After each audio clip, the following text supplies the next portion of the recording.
everyone, it's Amanda. Today I'm going to be doing a recent reads video for 5 recent books that I've read that are all 4 or 5 stars. So thank you to the book gods that have delivered on some good books because my last recent reads was a little bit floppy. So these ones are all 4 or 5 stars. I have a romance, dark romance, and one YA fantasy that was really amazing. So let's get into it.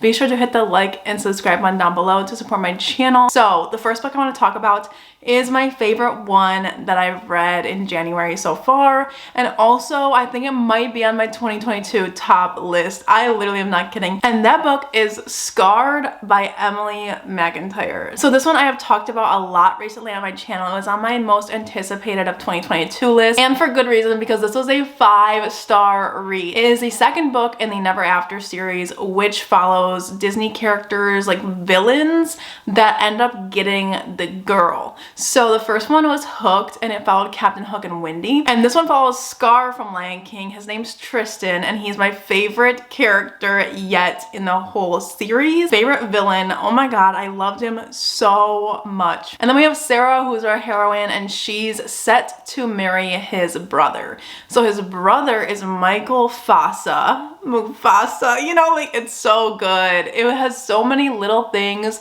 from the Lion King without being cringy, and we have the Shadowlands and everything. It just had so many inspirations from the Lion King, but it definitely followed a different story. So Michael Mufasa is inheriting the throne because their father recently died. So Tristan is the brother, the scarred prince. He was the outcast, everything like that. And Sarah's coming in from another kingdom to marry Michael, but when she gets there, she's of course drawn to the brother, the villain, and it is so good, the forbidden love and also the hatred that is in their hearts for each other, because Sarah has a backstory. Sarah wants the throne. She does not want to be in love with Michael or Tristan for that matter. She's here to kill their family because her father died at the hands of them. So she's there to avenge his death and take over the kingdom. And it is so good because it has the enemies to lovers type flavor,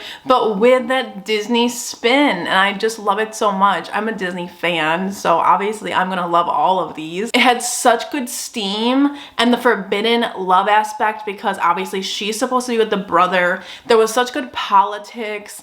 Everything made sense. Another win for Emily McIntyre. 5 stars, 3 out of 5 on the Steam. It had a little bit of a slower burn than Hooked, I would say. I would say towards the latter half, we had a lot of good steam, but the buildup was so good for this one. I actually like the buildup a lot better in this one than in Hooked. I thought in Hooked, they kind of fell in love too fast. With this one, I really believed everything, and I believed in their chemistry a little bit more than Wendy and Hook. Yeah, definitely recommend Scarred. Then we have My Kind of Monster, which is a dark romance with a lot of dark themes, including dubious consent, non-consent, consensual non-consent, all of those things. So with that being said, this one follows a girl who's running in the snowy mountains naked to get away from this evil guy that's chasing her, trying to bring her back to his dungeons.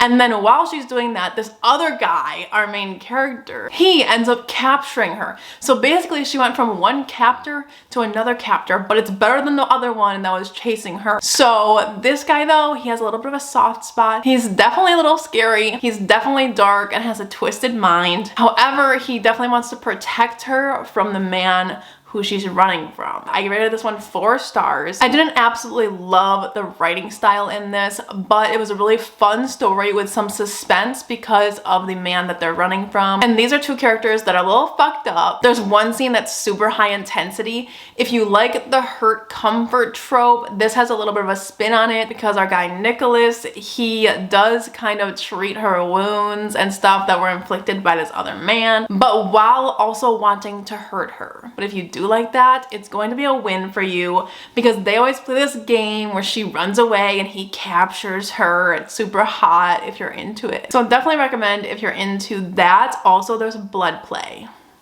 Just gonna leave that there. Next we have Homecoming King by Penny Reid. This is a twist of events because this one is a rom-com, no dark romance in this one, but it was very fun. It has marriage of convenience, fake dating. So this one follows our girly Abby. She's a bartender, and one night Rex comes in to her bar and he's already super drunk, but she doesn't realize this until too late. So she ends up having to take him home with her. Meanwhile, she finds out that this man before her is actually a professional football player and also her middle school, elementary school, and high school crush. I would say if you liked Wall of Winnipeg and Me, but you also like a little bit of quirky humor, you would absolutely love this. Not to mention it's much thinner than Wall of Winnipeg. He's not quite as grumpy as Aiden, but it does have the same kind of premise because of the marriage of convenience and also the football. This one is over the top humor. Penny Reid in general has a little bit of over the top humor, but I personally really like it. I really enjoyed it. I gave it 4 stars. It was really fun,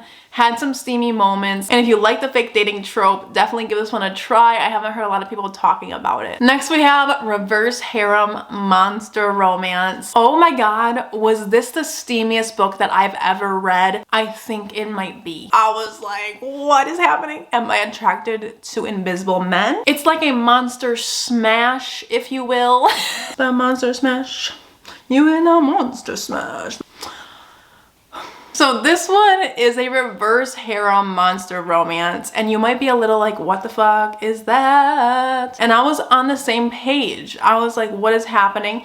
Even as I was reading, I was like, oh, okay. This starts off with a bang, quite literally, and I loved every single minute of this book, and I'm not exaggerating. Every page was a masterpiece of smut. This is not something with a lot of plot, although I do disagree with people that say that this has no plot. I think it does have an underlying plot because there's a mystery going on at the manor with the demon and everything. So I disagree that it doesn't have a plot. However, I do agree that it is heavily relying on smut, and you literally cannot decide who's your favorite monster. Like, I simply need them all. The only one that I wouldn't necessarily sign up for is the Sphinx, Amon. I didn't love him. He kind of irritated me, to be honest, but the vampire, Booker, Ezra, the Invisible Man, the Doctor, and Mr. Tanner. I mean, everything was perfection. But I think if I had to choose the monster that I want, I think I might have to go with the vampire. I know, it goes back to my roots, you know, like with the Twilight thing. I think it's just one of those things that makes your heart start pumping. And you know, I was just a sucker for his scenes, but I did love Ezra too. I can't decide. I simply can't. But if you read this, let me know if you have a favorite monster. And if you haven't read this and you want a smutty good time, I highly recommend. The second one is coming out in May, I think, and that one follows this kind of theater circus vibe that we follow in this book for a hot minute, and that part was so good and steamy. So I can't wait for the second one to come out and see what we're following, who we're following,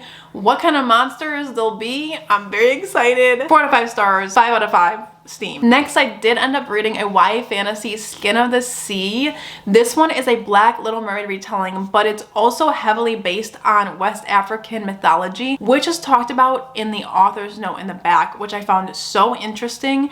And it was such an original story. If you're into pirate themes or books with settings on the water, ships, stuff like that, it was such a fun read. I read it so quickly. I think I read it in one sitting. It follows Simi, who's a mermaid who collects souls that die on the water. So that's what makes this book have a little bit of a darker theme to it, because there's slaves on ships and they're being thrown overboard and dying in the water. So what Simi does is she collects their souls to go to heaven type thing, but it's based on that mythology, so there's different names for everything. And so that's where the dark themes and history comes in. And so one day Simi ends up saving a boy's life, and that's against the rules. So she has to now go on this journey to meet the Supreme Creator, to ask forgiveness for what she's done, because she's not supposed to intervene with fate. And so she ends up going on this adventure with this guy, and there's a little bit of a romance plot going on, but it's very much not the main focus and not like great or anything. I don't read YA fantasy for the romance. I read it for the adventure. And this one provided me with so much adventure and mystery. And there's a twist with this one, and it was just such a fun time to read. I definitely recommend if you love The Little Mermaid, especially if you're in a reading slump at all and you typically don't read a lot of YA fantasy. I just love to read it when I'm slumping because sometimes you just need an adventure, you know? I gave it 5 out of 5 stars, and this cover is absolutely stunning. So those were all my recent reads. Let me know what you've been reading down below. If you have any recommendations, let me know from the first half of January, and be sure to like and subscribe down below for more bookish content, and I will see you in my next video. Bye guys!